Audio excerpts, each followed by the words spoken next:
Good morning to everyone. I am Dr. N. Ramadevi, lecturer in Political Science, Government Degree College, Agraharam, Rajanna, Sisila District.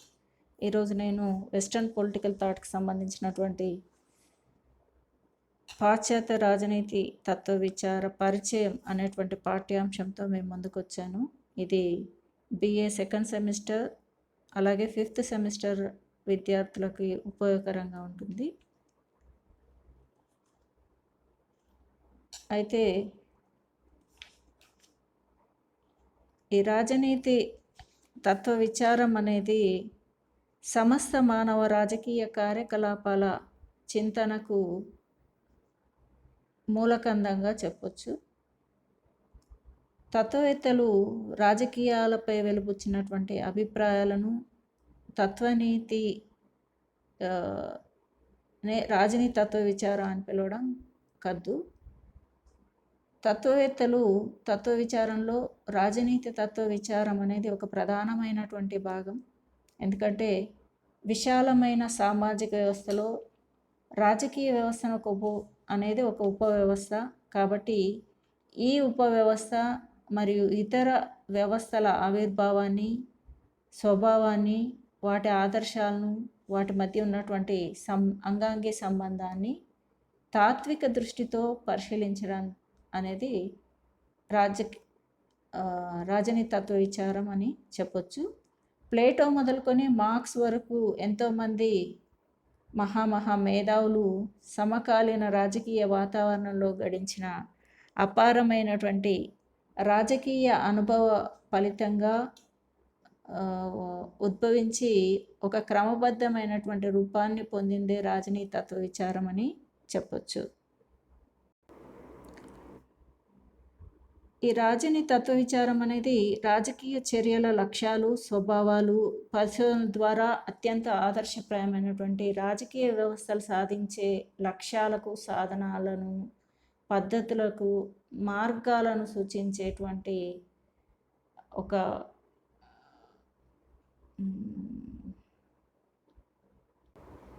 మార్గదర్శిగా చెప్పొచ్చు. దీన్నే శాస్త్రీయ తాత్విక మార్గంగాను, రాజకీయ చర్యల ప్రవర్తనల నియమ నిర్దేశనాలను యొక్క అధ్యయనంగాను వర్ణించవచ్చు. మంచి రాజకీయ జీవనం నిమిత్తం సాగినటువంటి శాస్త్రీయ వివరణలు, ప్రత్యామ్నాయాలను నిర్దేశక భావాలతో అనుసంధానం చేసి ఉన్నటువంటి అధ్యయనంగా కూడా దీన్ని భావించవచ్చు. రాజనీతి తత్వ విచారం అనేది ఆచరణలో ఉన్నటువంటి రాజకీయాలకు ప్రత్యామ్నాయ ఏర్పాట్లకు సంబంధించిన సాధ్యాసాధ్యాల గురించినటువంటి అవగాహన అని కూడా చెప్పొచ్చు.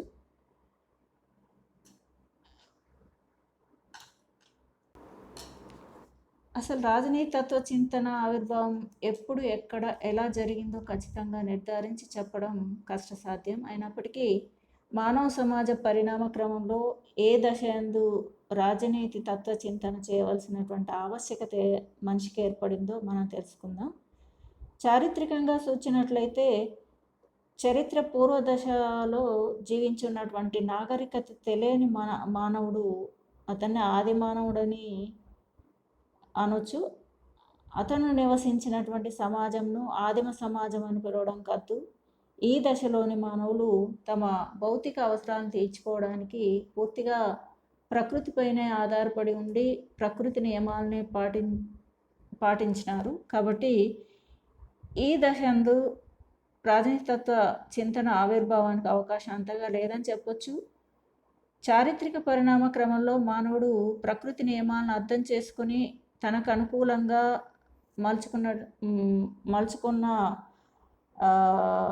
మలుచుకొని ప్రకృతి నుండి స్వతహాగా ఉత్పత్తి చేయడం అనేది నేర్చుకున్నాడు. ఎప్పుడైతే మనిషి స్వతహాగా ఉత్పత్తి చేయడం ప్రారంభించాడో, ఉత్పత్తిపై తన ఆధిపత్యాన్ని ఏర్పరచడానికి ప్రయత్నించాడు. ఇందుకోసం సాధ్యమైనటువంటి వ్యవస్థల రూపకల్పనకు పూనుకున్నాడు. దీని ఫలితంగా అనేక వ్యవస్థలతో పాటు రాజకీయ వ్యవస్థలు అనేక భావాలతో పాటు రాజనీతి భావాలు మనుగడలోకి వచ్చాయి. ఇలా రాజనీతి తత్వ విచారానికి అంకురార్పణ జరిగిందని చెప్పొచ్చు. ఈ క్రమం ప్రపంచవ్యాప్తంగా జరిగినప్పటికీ దీన్ని ఒక క్రమ పద్ధతిలో అభివృద్ధి పరిచింది మాత్రం గ్రీకులేనని చెప్పొచ్చు. అందుకే రాజనీతి తత్వ చింతన క్రమంలో గ్రీకులతో ప్రారంభమైందని అనేక మంది రాజనీతి తత్వ శాస్త్రవేత్తలు అభిప్రాయపడ్డారు. ముఖ్యంగా అరిస్టాటిల్ ఆ రోజులలో గ్రీస్లో ఉన్నటువంటి 158 నగర రాజ్యాల ప్రభుత్వ విధానాలను, రకాలను, అక్కడ ఉన్నటువంటి ప్రభుత్వ వ్యవస్థలను వివరించే ప్రయత్నం చేశాడు. దాంట్లో అంటే అక్కడ ఉన్నటువంటి నగర రాజ్యాలన్నీ కూడా, ప్రభుత్వ విధానాలన్నీ కూడా ఒకదాంతో ఒకటి వ్యత్యాసం అనేది కనిపిస్తుంది. ముఖ్యంగా ఏథెన్స్ సంబంధించినటువంటి ప్రభుత్వ వ్యవస్థ, రాజకీయ వ్యవస్థ అనేది అక్కడ ఉన్నటువంటి మిగతా రాజకీయ వ్యవస్థలన్నింటికీ కూడా భిన్నంగా ఉన్నటువంటి పరిస్థితి ఆ రోజులలో ఉంది. అందుకే ఇది అంటే రాజనీతి తత్వ విచారం అనేది, తత్వ విచార చరిత్రకి మూలాలు అనేవి మనకు గ్రీస్లో కనిపిస్తాయి. గ్రీసులో రాజనీతి తత్వ విచారాన్ని అభివృద్ధి పరచడంలో అగ్రగణ్యులుగా చెప్పొచ్చు. అసలు రాజకీయాలు అనే పదం ఎక్కడి నుండి ఆవిర్భవించింది అని అంటే, గ్రీక్ పదమైనటువంటి పోలిస్ అనేటువంటి పదం నుండి ఆవిర్భవించిందని చెప్పొచ్చు. ఆ రోజులలో గ్రీక్లో సిటీ స్టేట్స్ అనేవి ఉన్నాయి. పోలిస్ అంటేనే అర్థం సిటీ స్టేట్ అని, అంటే నగర రాజ్యాలు అనేటువంటి అర్థం. అవన్నీ కూడా స్వయం పోషకాలు, స్వయం సమృద్ధిగా ఉండేటివి. ఫర్ ఎగ్జాంపుల్ ఇప్పుడు భారతదేశంలో ఉన్నటువంటి విలేజ్ రిపబ్లిక్స్, అంటే గాంధీ గారి ఆశయం ఏంటి? గ్రామ స్వరాజ్యమే గాంధీ గారి ధ్యేయం. అంటే గ్రామాలన్నీ కూడా స్వయం సమృద్ధితో విలసిల్లాలని గాంధీ గారు కోరుకున్నారు. కాబట్టి ఆయన ఆశయాలకు అనుగుణంగానే భారతదేశంలో గ్రామ స్వరాజ్యాలు అనేవి ఏర్పడి పనిచేస్తున్నాయి. అంటే ఇప్పటి గ్రామ స్వరాజ్యాలే గ్రీస్లో ఆ రోజులలో ఉన్నటువంటి పోలీసులకి ఒక ప్రతిరూపంగా చెప్పొచ్చు.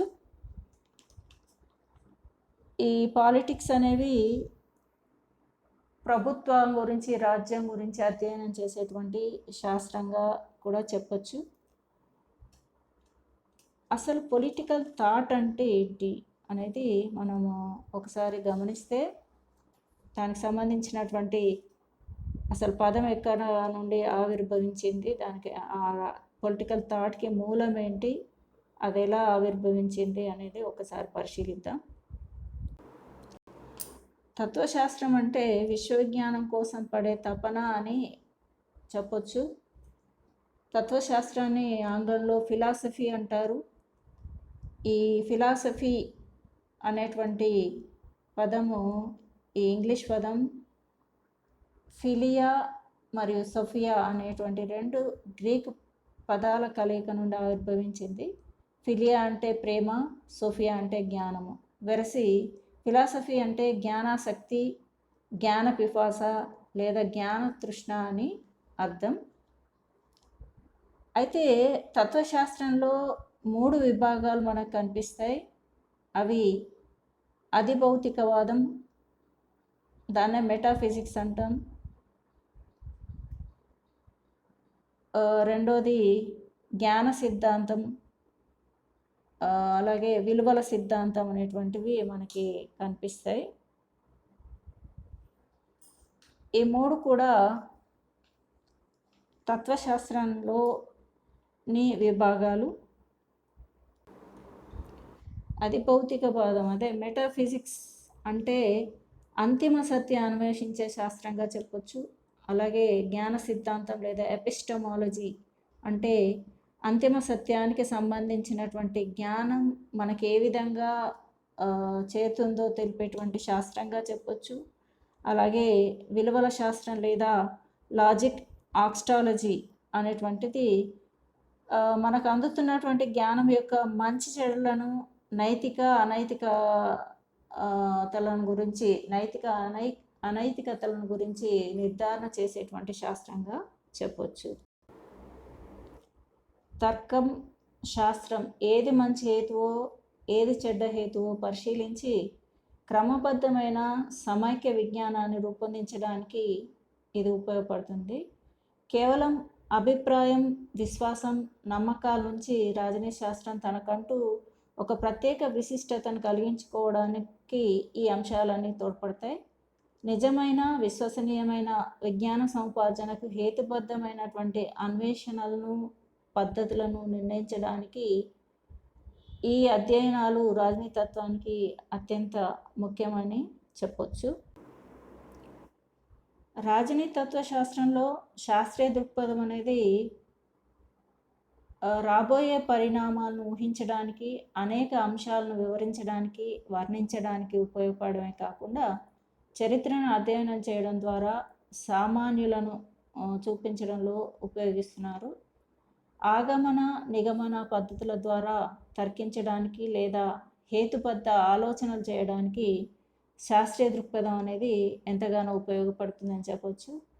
ఈ సందర్భంలో వైజ్ఞానిక శాస్త్రాల కంటే రాజనీతి తత్వశాస్త్రం చాలా అభివృద్ధి చెందింది అని చెప్పడంలో అతిశయోక్తి ఏమీ లేదు. ఎందుకంటే విజ్ఞాన శాస్త్రాలు చరిత్రకు కానీ లేదా ఎటువంటి ఊహాగానాలకు కానీ వాటి వివరణలో ఎటువంటి ప్రాముఖ్యాన్ని ఇవ్వవు. కేవలం పరిశీలన ద్వారా ఎటువంటి అంటే వాస్తవ సాక్ష్యాలను ఉపయోగించి మాత్రమే విజ్ఞాన శాస్త్రాలు తమ సిద్ధాంతాలను ప్రకటిస్తాయి. అయితే అరిస్టాటిల్ ప్రభుత్వాల వర్గీకరణతో విప్లవాల గురించి విశ్లేషించినప్పుడు అతను శాస్త్రీయ అన్వేషణ పద్ధతిని లేదా శాస్త్రీయ దృక్పథాన్ని ఉపయోగించినట్లుగా చెప్పొచ్చు. అయితే రాజనీతి తత్వ విచారం అధ్యయనానికి ఉపయోగించేటువంటి ఇంకొక పద్ధతి నియమ పద్ధతి అని కూడా చెప్పొచ్చు. దాన్ని నార్మేటివ్ స్టడీ అనొచ్చు. అయితే విజ్ఞాన శాస్త్రాలు ఉపయోగించేటువంటి శాస్త్రీయ పద్ధతి ఒకటే రాజనీతి శాస్త్రానికి సరిపోదు. ఎందుకంటే రాజకీయ వ్యవస్థను అధ్యయనం చేయడానికి ఒక పరిశీలన పద్ధతి మాత్రమే అన్ని సందర్భాలలో ఉపయోగపడేటువంటి అవకాశం లేదు. అంతేకాకుండా అనేక సందర్భాలలో ప్రజల విశ్వాసాలకు, నమ్మకాలకు, వారికి ఉన్న నైతిక విలువలకు రాజనీతి ఎక్కువ ప్రాముఖ్యాన్ని ఇస్తుంది. అందువల్ల రాజనీతి తత్వవేత్తలు అయినటువంటి వారు ఈ విలువలను హేతుబద్ధంగాను, విమర్శనాత్మకంగాను పరిశీలించాల్సినటువంటి అవసరం ఏర్పడుతుంది. అందుకే అతను విజ్ఞాన శాస్త్రం వాటంతటవే ప్రాముఖ్యతను కలిగినవి అని భావిస్తాడు. సాంఘిక సంస్కరణల పట్ల, సామాజిక నిర్మాణం పట్ల సమానంగా ఆసక్తిని కూడా చూపిస్తాడు. అందువల్ల రాజకీయ తత్వశాస్త్రం విమర్శనాత్మకమైనటువంటి, సృజనాత్మకమైనటువంటి ఆలోచనల ద్వారా, ప్రయత్నాల ద్వారా భావనలను ప్రతిపాదిస్తాడు. వాటితో పాటు ఈ రాజకీయ భావాలను ఎటువంటి ఉత్తమ సాధనాల ద్వారా అమలుపరచడం సాధ్యమవుతుందో కూడా వివరించేటువంటి ప్రయత్నం. ఇప్పుడు మనము రాజనీతి తత్వ విచార అధ్యయన అంశాలు ఏంటో ఒకసారి పరిశీలిద్దాం. రాజనీతి తత్వ విచార అధ్యయన అంశాలు కాలంతో పాటు పెరుగుతూ ఉన్నాయి. సమాజం అనేది మార్పుకు లోనవుతూ ఉంటే అనేక కొత్త రాజకీయ వ్యవస్థలు, రాజకీయ భావాలు మనగల్లోకి వచ్చి చేరుతున్న రాజకీయ వ్యవస్థలను, భావనలను రాజనీతి తత్వ విచారం తన అధ్యయన అంశాలుగా చేర్చుకుంది. వ్యక్తి నుండి రాజ్యం వరకు తత్వ విచారం అధ్యయనంలో చేసేటువంటి అంశం మనకు అంటే కనిపించదు. అంచేత ప్రతి అంశాన్ని ఇక్కడ వివరించడం అనేది కష్టసాధ్యం. అందుకే రాజనీతి తత్వ విచార అధ్యయనంలో చేసేటువంటి అతి ముఖ్యమైన అంశాలను మాత్రమే ఇప్పుడు మనం చర్చించుకుందాం. దాంట్లో ముఖ్యంగా రాజనీతి తత్వ విచారం అధ్యయనం చేసేటువంటి అతి ముఖ్యమైనటువంటి అధ్యయన అంశము రాజ్యము అని చెప్పొచ్చు. అసలు రాజనీతి తత్వ విచారం రాజ్య అధ్యయనంతో ప్రారంభమైన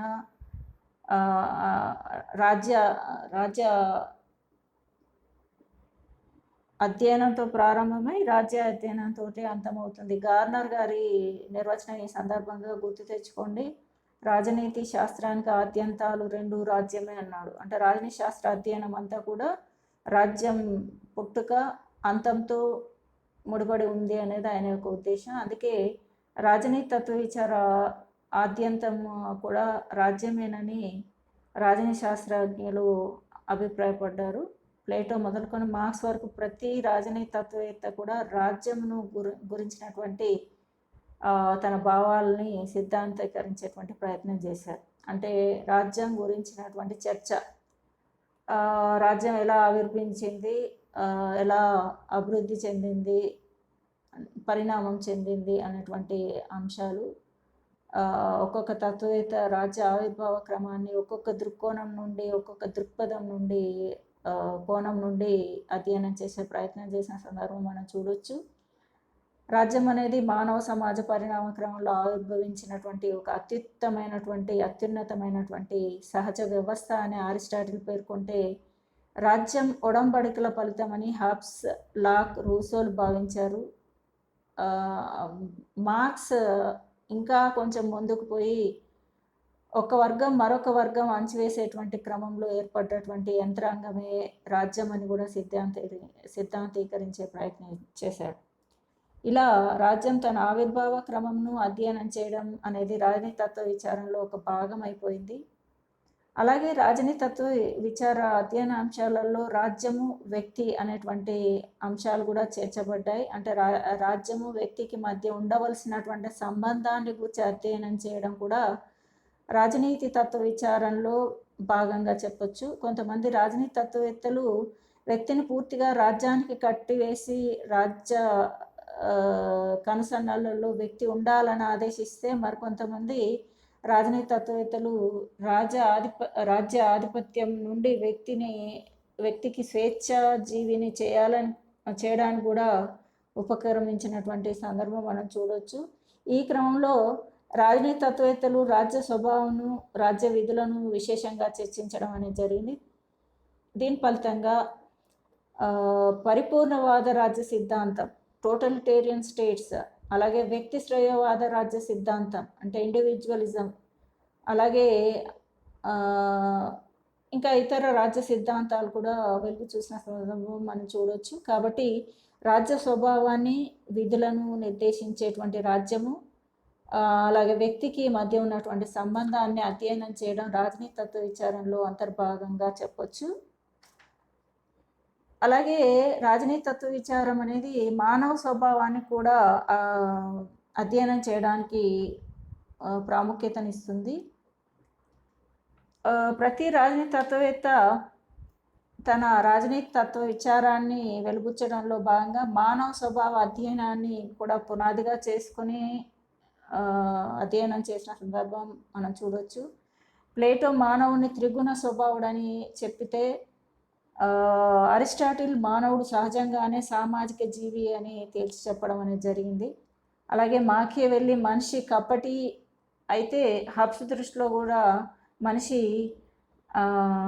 ఆవశ్యకంగా దుర్గుణుడే అని కూడా వీళ్ళిద్దరు సిద్ధాంతీకరించాడు. అలాగే దీనికి భిన్నంగా రూసో దృష్టిలో మానవుడు సహజంగా సాధుజీవి అని పేర్కొనడం జరిగింది.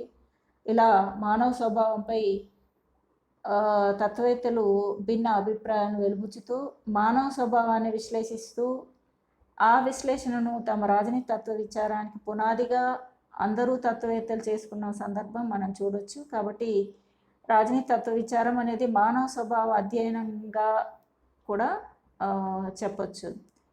తర్వాత రాజనీతి తత్వ విచారం అనేది ప్రభుత్వాన్ని గురించి కూడా అధ్యయనం చేసేటువంటి శాస్త్రంగా చెప్పొచ్చు. అంటే ప్రభుత్వాలను, ప్రభుత్వ స్వభావాలను, ప్రభుత్వ రకాలను అధ్యయనం చేయడం కూడా రాజనీతి తత్వ విచారంలో భాగంగానే చెప్పొచ్చు. కొద్దిమంది తత్వవేత్తలు రాజ్యానికి, ప్రభుత్వానికి మధ్య తేడా ఉందని చెప్తే, కొద్దిమంది లేదని తేల్చి చెప్పారు. అరిస్టాటిల్ ప్రభుత్వ వర్గీకరణలో వాటిలో వచ్చేటువంటి మార్పులను విస్తృతంగా అధ్యయనం చేసి మిగతా తత్వవేత్తలు చేసినంత విస్తృతంగా అధ్యయనం చేయనప్పటికీ ప్రతి రాజనీతి తత్వవేత్త ప్రభుత్వ స్వభావాన్ని, రకాలను కూర్చున్నటువంటి భావాలను క్లుప్తంగా వెలుబుచ్చారు. అందుచేత ప్రభుత్వ అధ్యయనం కూడా రాజనీతి తత్వ విచారంలో భాగంగా చెప్పొచ్చు. అలాగే రాజనీతి తత్వ విచార అధ్యయనంలో భాగంగా సార్వభౌమాధికారాన్ని కూడా చేర్చొచ్చు. రాజనీతి తత్వ విచారం కేవలం రాజ్యం ప్రభుత్వాల గురించే కాకుండా వాటికి కేంద్ర బిందువు అయినటువంటి సార్వభౌమాధికారం గురించి కూడా అధ్యయనం చేస్తుంది. సార్వభౌమాధికారం అనే మాటను అందరూ రాజనీతి తత్వవేత్తలు ఉపయోగించకపోయినప్పటికీ దాని గురించి విస్తృతంగా చర్చించడం అనేది జరిగింది. ఇందులో హబ్స్ నిరపేక్ష సార్వభౌమాధికారాన్ని గురించి చర్చిస్తే, లాక్ చట్టబద్ధ సార్వభౌమాధికారంతో ముందుకు వచ్చాడు. తర్వాత వచ్చినటువంటి రూసో ప్రజా సార్వభౌమాధికార భావాన్ని ప్రతిపాదించాడు. ఇలా దాదాపుగా అందరు తత్వవేత్తలు ఏదో విధంగా సార్వభౌమాధికారాన్ని గురించి చర్చించారు. కాబట్టి సార్వభౌమాధికార భావన అనేది కూడా రాజనీతి తత్వ విచార అధ్యయన అంశాలలో ఒకటిగా చెప్పొచ్చు. వీటితో పాటు తత్వ విచారం, స్వేచ్ఛ, సమానత్వం, హక్కులు, విధులు, చట్టము, రాజ్యాల మధ్య సంబంధాలు మొదలుగా గల అన్ని అంశాలన్నింటిని కూడా చర్చిస్తుంది. ఒక్కొక్క వాక్యంలో చెప్పాలంటే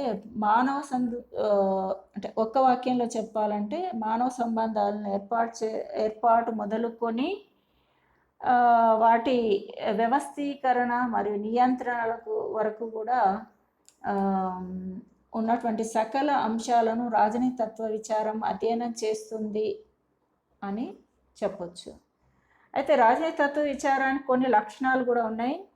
అవేంటంటే హేతుబద్ధత, తర్కం, రేషనలైజేషన్, లాజిక్ అనేటువంటి దానికి ఉన్నటువంటి లక్షణాలలో విలక్షణమైనటువంటి లక్షణ ద్వయంగా చెప్పొచ్చు.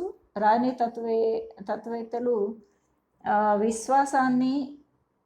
విశ్వసనీయతను హేతు ఆధారంగా తమ భావాలను వెలుబుచ్చారు. సెయింట్ థామస్ అక్వినాస్ క్రిస్టియన్ మత విశ్వాసాన్ని కాపాడడం కోసం సైతం చివరకు హేతువే ఆశ్రయించాడు. భావవాది అయినటువంటి హెగెల్ హేతుబద్ధమైనటువంటి వాస్తవాలను రేషనల్ ఈజ్ రియల్ అని అన్నాడు. హేతుతో పాటు రాజనీతి తత్వ విచారం యొక్క మరో లక్షణం ఏంటంటే తర్కబద్ధత. రాజనీతి తత్వవేత్తలందరూ కూడా గొప్ప తార్కికులు. వారు తమ భావాలను గుడ్డెద్దు చేల్లో పడ్డట్టుగా కాకుండా ఒక క్రమ పద్ధతిలో ముందుకు పెట్టే ప్రయత్నం చేశారు. వాద ప్రతివాదాల ద్వారా నిజాన్ని నిగ్గు తేల్చడం అనే గతి తార్కిక వ్యవస్థను ప్లేటో అనుసరించాడు. అరిస్టాటిల్ లాజికల్ సిలోజిసిజం అనే తార్కిక వ్యవస్థకు అంకురార్పణ చేశాడు. ఆధునిక కాలంలో హెగెల్ చింతనలో కూడా తర్కం పరాకాష్ఠకు చేరుకుంది. కాబట్టి హేతుబద్ధత, తర్కబద్ధత అనేవి రాజనీతి తత్వ విచార లక్షణాలలో ముఖ్యమైనటువంటి లక్షణంగా చెప్పొచ్చు. అలాగే రాజనీతి తత్వ విచార లక్షణాలలో సాధారణీకరణ అని కూడా ఒక లక్షణంగా చెప్పొచ్చు. సాధారణీకరించడం అంటే రాజనీతి తత్వ విచారం మరొక లక్షణంగా చెప్పొచ్చు. అలాగే రాజనీతి తత్వవేత్తలు మనిషిని అధ్యయనం చేసేటప్పుడు ప్రత్యేక మనిషి గురించి కాకుండా మానవ భావన గురించి అధ్యయనం చేసి మానవ భావనను సాధారణీకరించి సిద్ధాంతీకరించేటువంటి ప్రయత్నం చేశారు. సహజంగా మానవులు సుగుణంలో వ్యక్తీకరింపబడుతున్నారన్నటువంటి ప్లేటో భావనతో మానవుడు సహజంగా సామాజిక జీవి అన్న అరిస్టాటిల్ సూక్తితో, అలాగే మానవుడు దుర్గుణుడు అనేటువంటి హబ్స్ భావన, మనిషి సహజంగా సద్గుణుడు అన్న రూసో భావనలో మనకి కనిపించేది మానవ భావనకు సంబంధించినటువంటి సాధారణీకరణ. ఈ విధంగా రాజనీతి అందాలను ప్రత్యేక అంశాలుగా కాకుండా వాటిని సాధారణీకరించి అధ్యయనాంశంగా చేర్చడం రాజనీతి తత్వ విచార లక్షణాలలో ఒకటిగా చెప్పొచ్చు. అలాగే రాజనీతి తత్వ విచార లక్షణాలలో విశ్వసనీయత, విశ్వజనీనత అంటే యూనివర్సాలిటీ అనేది కూడా ఒకటిగా చెప్పొచ్చు. రాజనీతి తత్వవేత్తల భావాల్లో మనకు విశ్వజనీనత అనేది ప్రస్ఫుటంగా కనిపిస్తుంది. అంటే వాళ్ళు వెలిబుచ్చినటువంటి భావాల్లో సర్వకాల సర్వావస్థలందు ఉపయోగపడేటువంటి అంశాలు ఉంటాయి. తత్వవేత్తలు లేదా మేధా సంపన్నులు లేదా పాలకులు కావాలను అన్నటువంటి ఫిలాసఫర్స్ కింగ్స్ అనేటువంటి ప్లేటో వాక్కును మనం ఎప్పటికీ కాదనలేం. అలాగే ప్రభుత్వ వర్గీకరణపై అరిస్టాటిల్ భావాలు నేటికి కూడా సజీవంగా మనకు కనిపిస్తాయి. మతాధిపత్యం నుండి రాజకీయాలను వేరు చేయాల్సినటువంటి ఆవశ్యకతను చెప్పినటువంటి మాకియవెల్లీ భావన కూడా నేటికి అత్యంత ఆవశ్యకమైనట్టుగా చెప్పొచ్చు.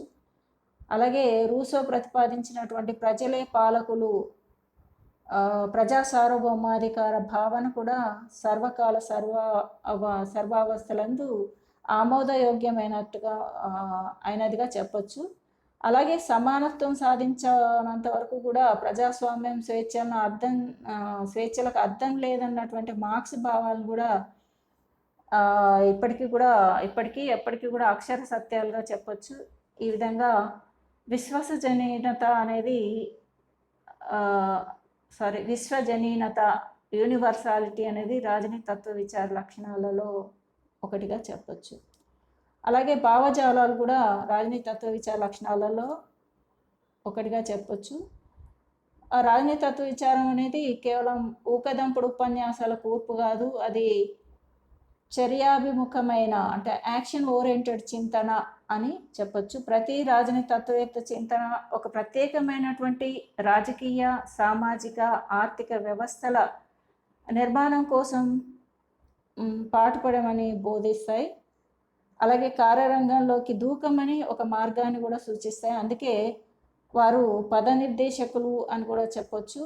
వారు అంటే రాజనీతి తత్వవేత్తలందరూ కూడా పదనిర్దేశకులు అని చెప్పొచ్చు.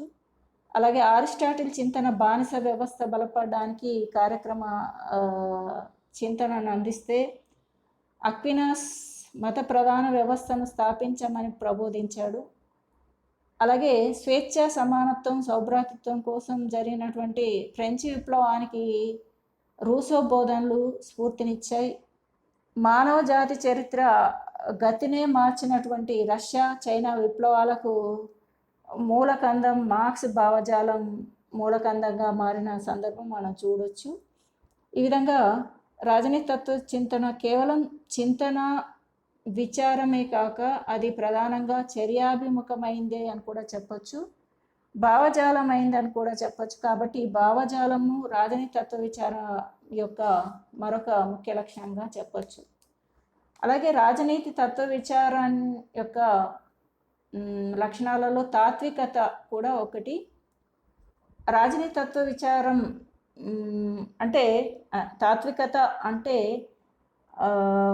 విషయం యొక్క మూలంలోకి పోయి అధ్యయనం చేయడం, అలాగే ఆ విషయానికి సంబంధించి ఒక దృక్పథాన్ని కలగజేయడం అని చెప్పొచ్చు. రాజనీతి తత్వవేత్తల్లో మనకు కనిపించేటువంటి అంశం ఏంటంటే, వారు రాజనీతి సంబంధమైనటువంటి అంశాలను అధ్యయనం చేసేటప్పుడు వాటి మూలాల్లోకి పోవడం, ఆ అంశాలకు సంబంధించినటువంటి ఒక ప్రాపంచిక దృక్పథాన్ని ముందుకు పెట్టడం అనేటువంటి విషయాలు మనకు కనిపిస్తాయి. ఉదాహరణకి అక్వినాస్ తన తత్వ విచారం ద్వారా రాజకీయ అంశాలను మత ప్రధానమైన ప్రాపంచిక దృక్పథంతో చూస్తే, మాకియవెల్లీ అనే అతను మతరహిత ప్రాపంచిక దృక్పథాన్ని అందివ్వడానికి ప్రయత్నం చేశారు. అలాగే జాన్ లాక్ పెట్టుబడిదారీ ప్రాపంచిక దృక్పథం నుండి ప్రపంచాన్ని చూస్తే, మార్క్స్ ఏమో కార్మిక వర్గ ప్రాపంచిక దృక్పథం నుండి విశ్లేషించే ప్రయత్నం చేశారు. ఈ విధంగా తాత్విక రాజనీతి తత్వ విచార తాత్వికత అనేది రాజనీతి తత్వ విచార లక్షణం అయింది అని చెప్పొచ్చు.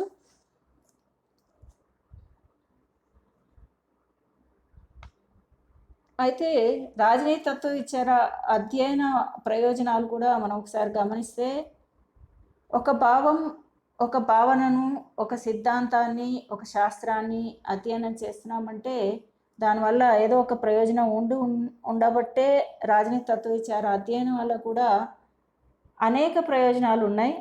అయితే 2000 సంవత్సరాల క్రితం నాటి గ్రీకు రాజనీతి తత్వ చింతన, మధ్యయుగాల నాటి అలాగే 18-19వ శతాబ్దాల నాటి పాశ్చాత్య తత్వచింతనను అధ్యయనం చేయడం వల్ల అసలు ప్రయోజనం ఏమిటి అంటే, నేటి మన వ్యవస్థతో పోలిస్తే 2000 సంవత్సరాల క్రితం నాటి గ్రీకు సామాజిక స్థితి వేరు, అప్పటి రాజకీయ వ్యవస్థ వేరు, అప్పటి రాజకీయ వ్యవస్థలు వేరు. అంటే పూర్తి భిన్నమైనటువంటి నేపథ్యంలో వ్యక్తం చేయబడినటువంటి రాజనీతి భావాలు, భావనలు, సిద్ధాంతాలను అధ్యయనం చేయటం వల్ల ప్రస్తుతం మనకు ఒనగూరేటువంటి ప్రయోజనం ఏంటంటే,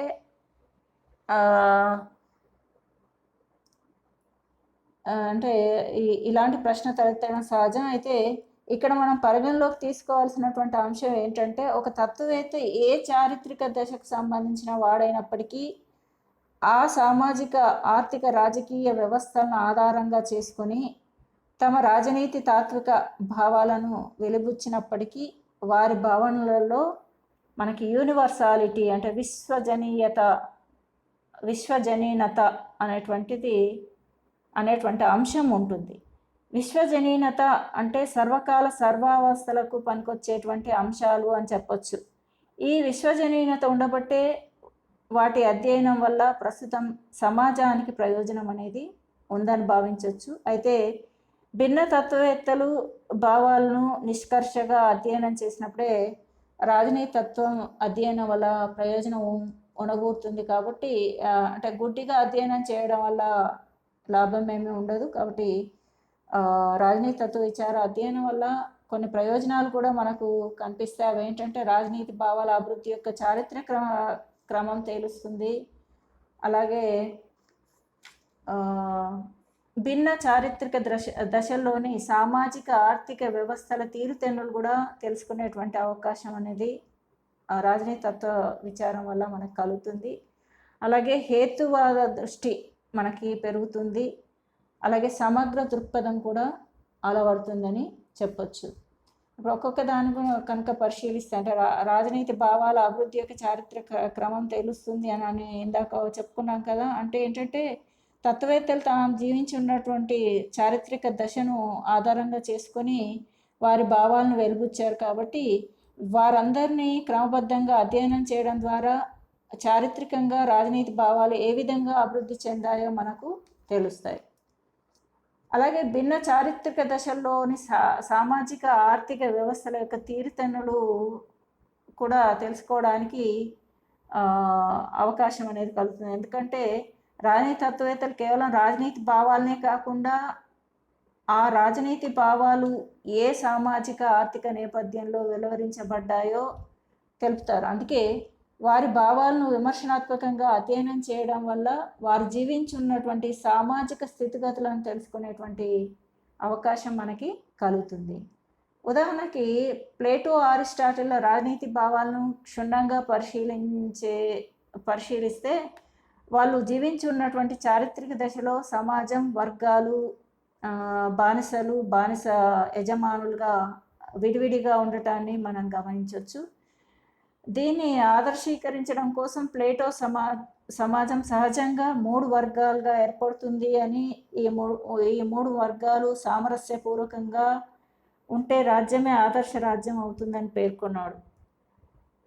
అంటే ఇక్కడ ప్లేటో ప్రకారం ఏంటంటే, మనిషి త్రిగుణ స్వభావుడు. అంటే 3 రకాల గుణాలు ఆయనను ప్రభావితం, అంటే ప్రతి మనిషిలో 3 రకాల గుణాలు ఉంటాయి. దాంట్లో ఏ గుణం అయితే అతన్ని డామినేట్ చేస్తుందో ఆ గుణాన్ని బట్టి అతను కొన్ని వృత్తుల్ని సూచించడం జరిగింది.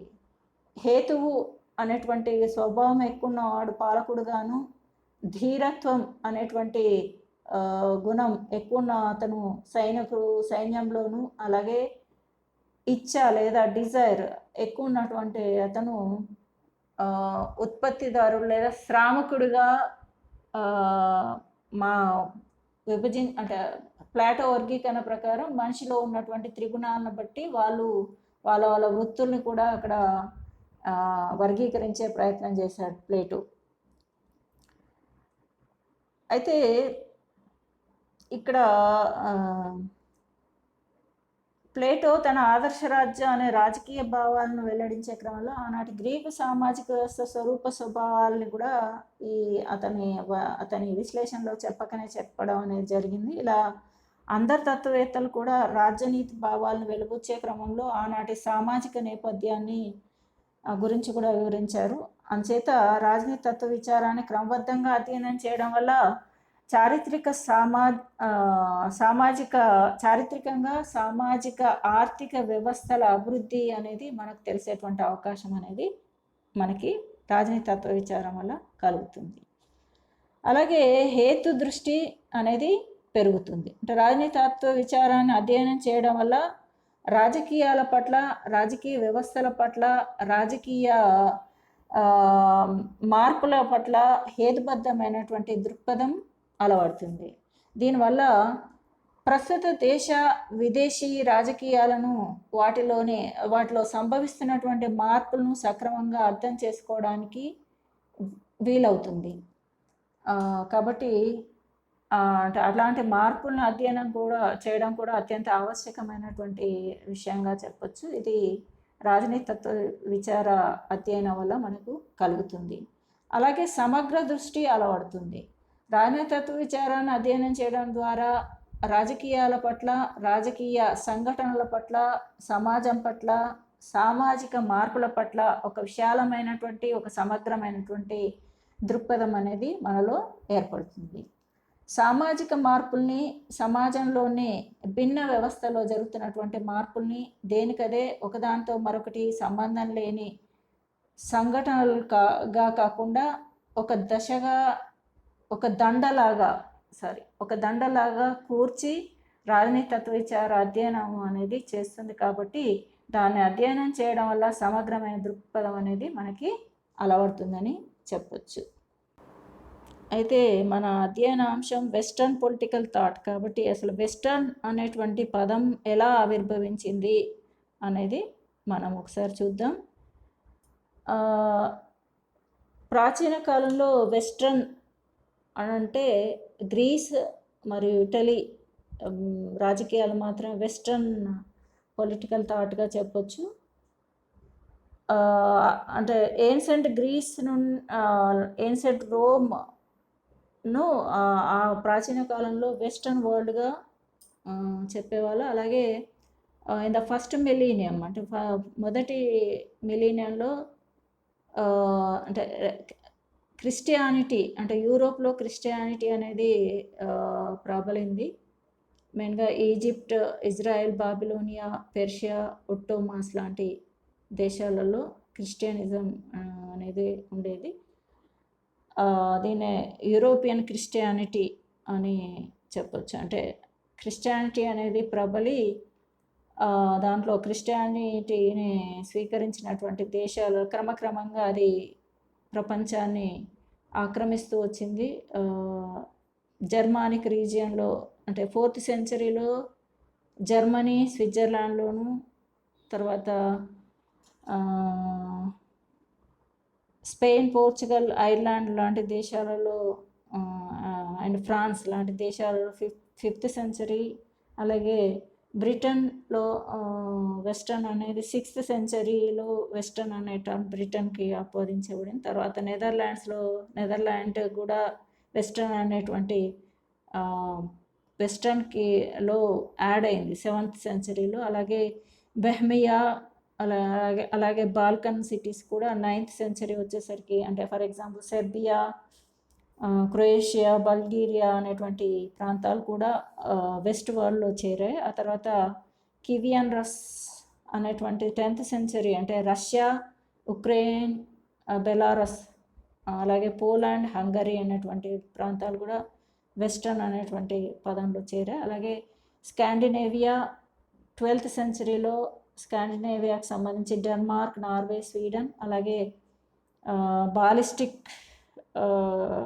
14th సెంచరీ ఇక్కడ మిస్ అయింది. 14th సెంచరీలో లిథువేనియా, లాట్వియా లాంటి దేశాలన్నీ కూడా అంటే యూరోపియన్ క్రిస్టియానిటీని అంటే క్రిస్టియానిటీ అనేది స్ప్రెడ్ అయ్యి తర్వాత కాలంలో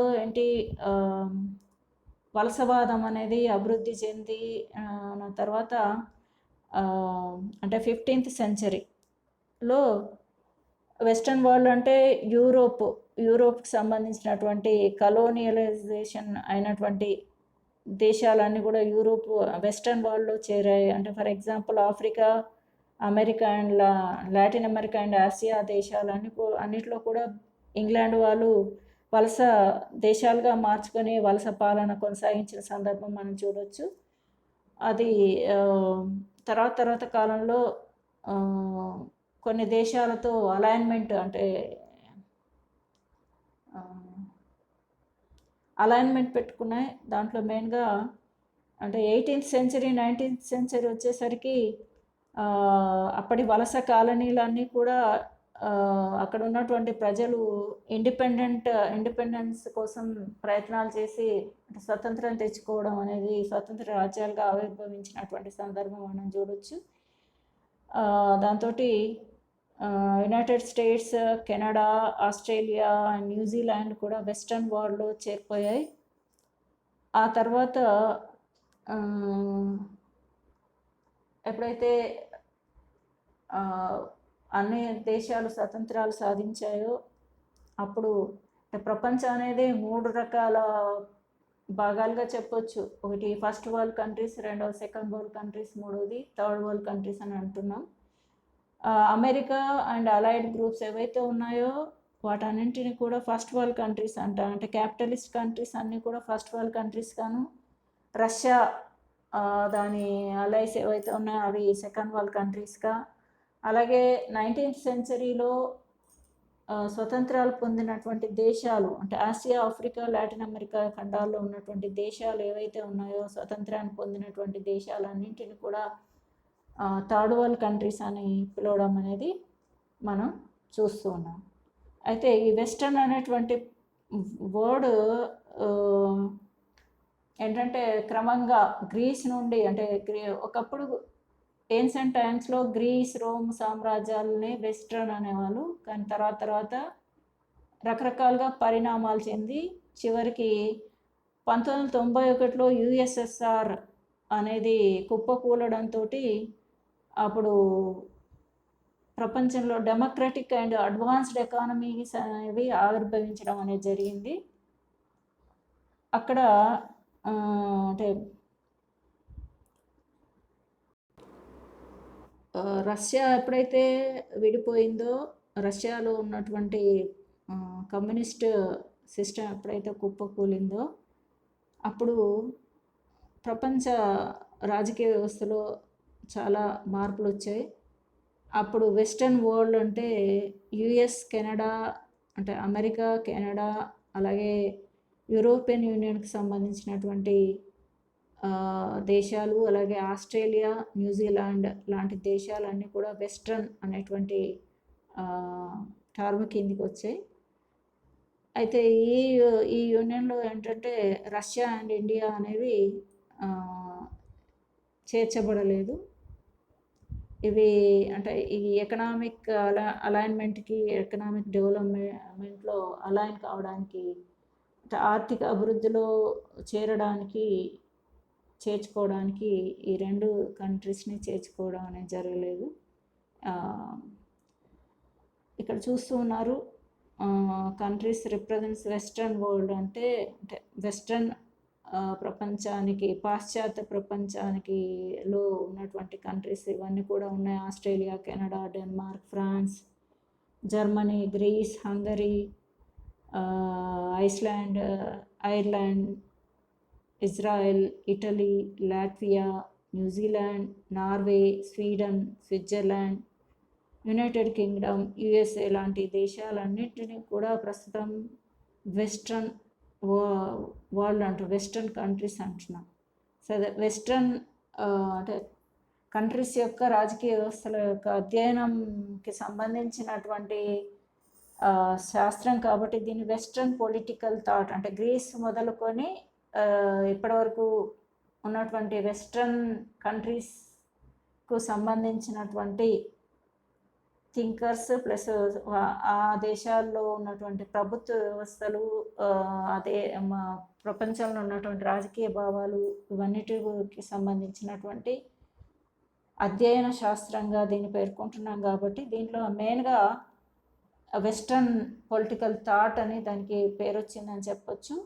అయితే వెస్ట్రన్ పొలిటికల్ థాట్ అనేది 3 భాగాలుగా మనకి విభజించవచ్చు. దాంట్లో ఏన్సెంట్ పొలిటికల్ థాట్ అంటే ప్రాచీన రాజనీతి తత్వ విచారము, అలాగే అంటే దాంట్లో భాగంగా మనము ప్లేటో, అరిస్టాటిల్ గురించి తెలుసుకుంటాము మెయిన్గా.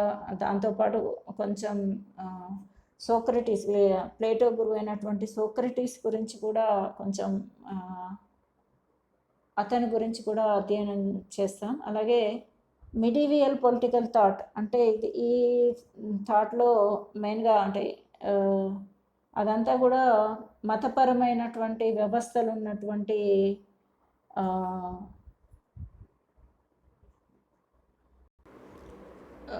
ఏన్షియంట్ పొలిటికల్ థాట్లో అంటే కామన్ ఎరా నుండి 4th సెంచరీ వరకు ఉన్నటువంటి, క్రీస్తుపూర్వం 4వ శతాబ్దం వరకు ఉన్నటువంటి పొలిటికల్ థాట్ గురించి మనం అధ్యయనం చేయబోతున్నాం. అంటే ప్లేటో, అరిస్టాటిల్, సోక్రటీస్ లాంటి వాళ్ళను మనం అధ్యయనం చేయబోతున్నాం. అలాగే అంటే దాంట్లో మెయిన్గా ఆ ఎరాలో ఏంటంటే హేతువు అనేది డామినేట్ చేయబడింది. కాబట్టి హేతువు సంబంధించినటువంటి రాజనీతి భావాల్ని మనం అధ్యయనం చేస్తాం. అలాగే రెండోది మిడివియల్ పొలిటికల్ థాట్. ఇది 15th సెంచరీ నుండి 5th సెంచరీ నుండి 15th సెంచరీ వరకు ఉన్నటువంటి కాలాన్ని మిడివియల్ పొలిటికల్ థాట్ అని చెప్పొచ్చు. ఇదేంటంటే మెయిన్గా మతపరమైనటువంటి శకంగా చెప్పొచ్చు. అంటే డార్క్ ఏజ్ అని కూడా అంటాం మనం దాన్ని.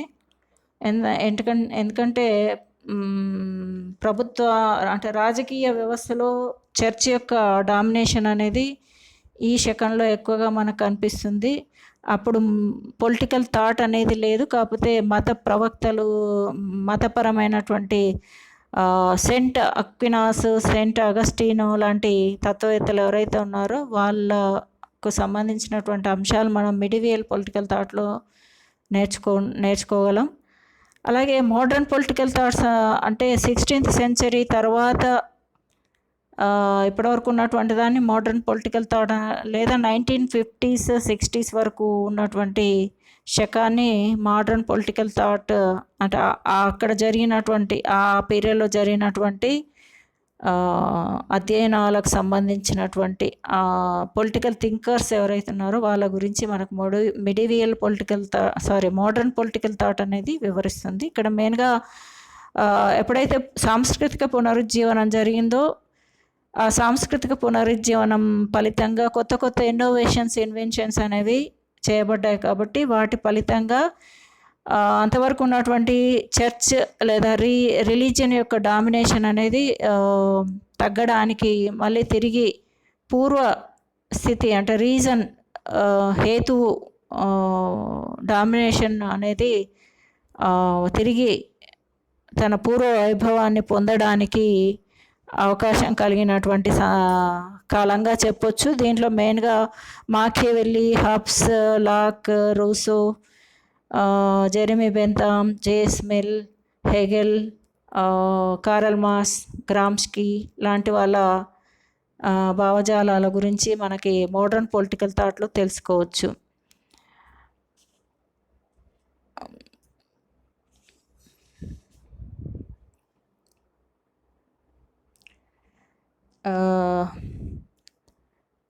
Thank you very much. Thank you for watching my video. నేను ఇలాగే కొత్త కొత్త వీడియోలతో మీ ముందుకు వస్తాను. Thank you.